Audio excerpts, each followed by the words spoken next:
Bab 1 yaitu dinamika perwujudan Pancasila sebagai dasar negara dan pandangan hidup bangsa. 1. Masa awal kemerdekaan pada tahun 1945 sampai dengan 1959.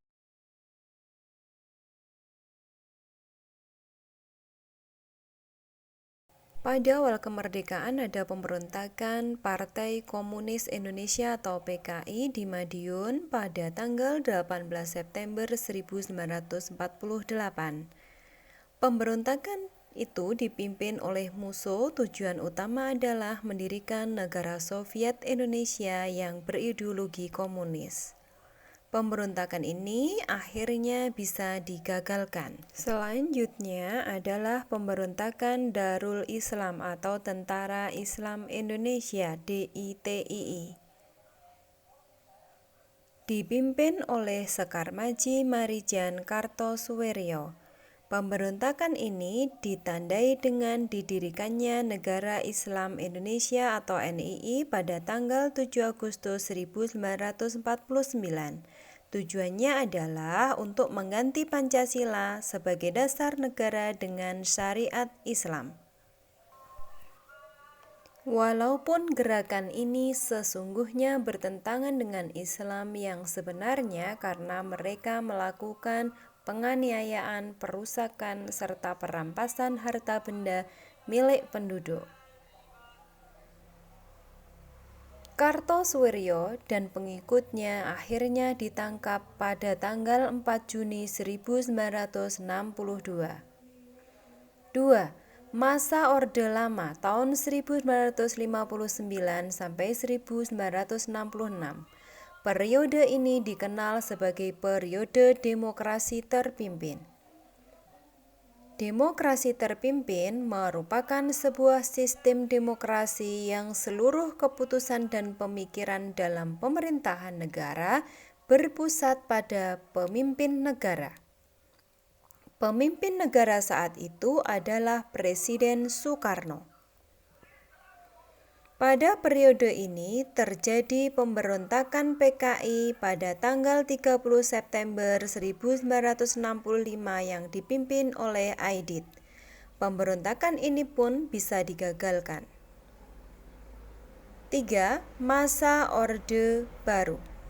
Masa Orde Baru, era demokrasi terpimpin di bawah kepemimpinan Presiden Soekarno, mendapat tamparan keras ketika terjadi peristiwa G30S PKI.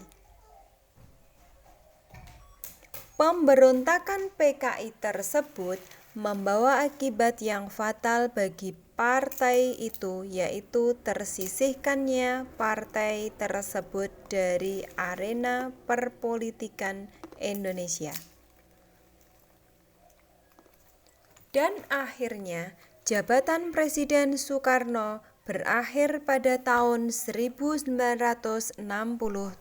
Era baru dalam pemerintahan dimulai setelah melalui masa transisi singkat yaitu 1966 sampai 1968 ketika Jenderal Soeharto dipilih menjadi Presiden Republik Indonesia. Pemerintahannya disebut sebagai masa Orde Baru yang visi utamanya adalah melaksanakan Pancasila dan Undang-Undang Dasar secara murni dan konsekuen dalam setiap aspek kehidupan masyarakat Indonesia. Rakyat berharap banyak pada masa Orde Baru ini, namun harapan rakyat tersebut tidak sepenuhnya terwujud.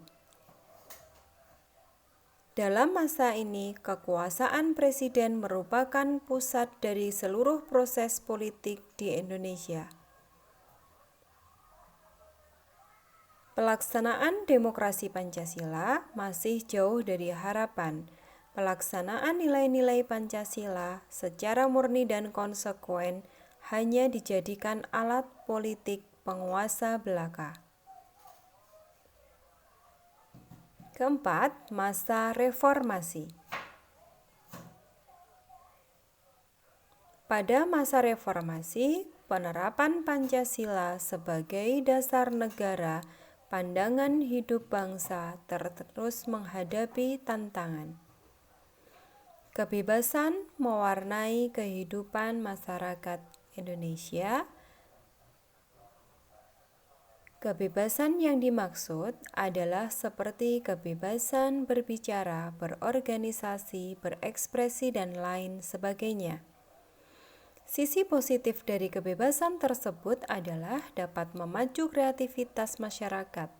Sisi negatifnya adalah munculnya pergaulan yang bebas dan pola komunikasi yang tidak beretika sehingga dapat memicu terjadinya perpecahan. Terima kasih anak-anak, selamat belajar dan sampai jumpa di lain waktu.